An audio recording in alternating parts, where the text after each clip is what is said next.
Hi, my name is Kari and I'm the product architect here at FieldSync.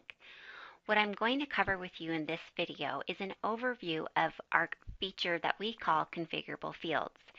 Now, Configurable Fields essentially allows you to create and customize a form that is used by your staff on either the mobile or the web to do data collection. So whether you need to duplicate a paper form that you're currently using for, let's say, an inspection report or an incident report, or if you need to mimic a function that is currently done within the office, let's say a time clock. Configurable fields can be used to make sure that you are getting the information that you want from your staff and in the format that you'd like it. Configurable fields can be set up within either tasks or logs, and the way that you set them up works exactly the same in both.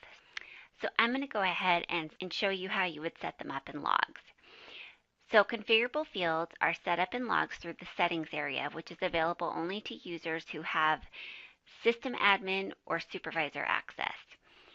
Now within the settings area, I'll come into my logs tab, and this shows all of the different log forms that are available to my users. So when I select add new record, let's go ahead and call this log type configurable fields example.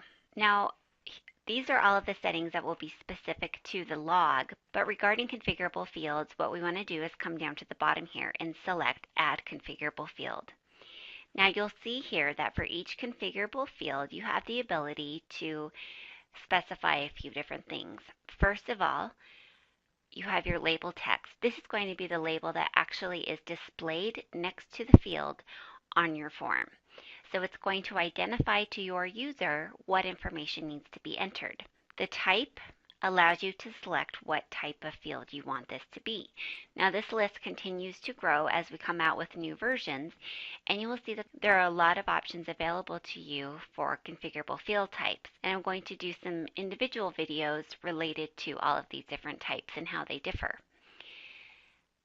This list area is displayed only when you choose a configurable field type that requires a value list. So say, for example, we want to do a drop-down list. You'll see now that I have a drop-down list that allows me to select which of the value lists I want to tie that control to. We also have the ability to indicate whether or not this field is active. By default, each field is set to active. If you would like to disable the field so it's no longer displayed on your forms, then you can unselect this checkbox and it will no longer be displayed. And then finally, you have the ability to indicate whether or not you want this field to be required.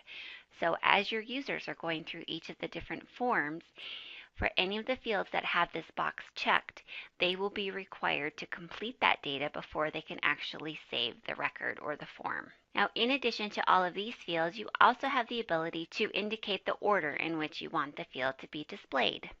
So this area here is where you can indicate that information. So just so you can see what an example might look like, let's go ahead and select the incident report example that I have here in my demo environment.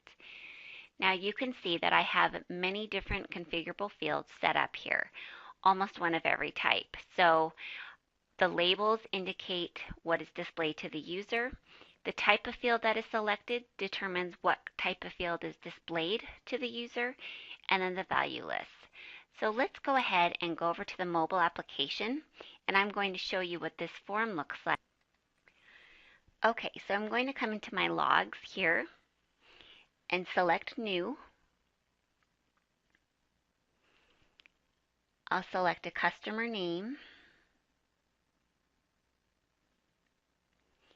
And then I have the ability to choose which type. So depending on the log type, this is going to determine what fields are displayed. So I'll choose Incident Report.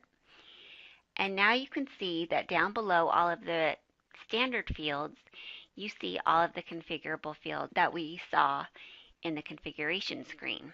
So I'm going to actually move this window over to the side a little bit so you can see how these compare. So we have location here on the web, location here on the mobile. When I choose this, you can see that I have a drop-down list. Are there any injuries? This is a radio button, which you can see there. So as you can see, depending on what is set up over here, This controls what is displayed to your users on the mobile application. And very similarly, if we come back in here to our web application and add a new log, and here I'll select a type of incident report, you will see we have all of those same fields that are displayed and ready for data entry. So this is just an overview of configurable fields. I'm going to do individual videos that cover each of the different types and the configuration points of those. But if you have any questions, please get in touch with us. Thank you.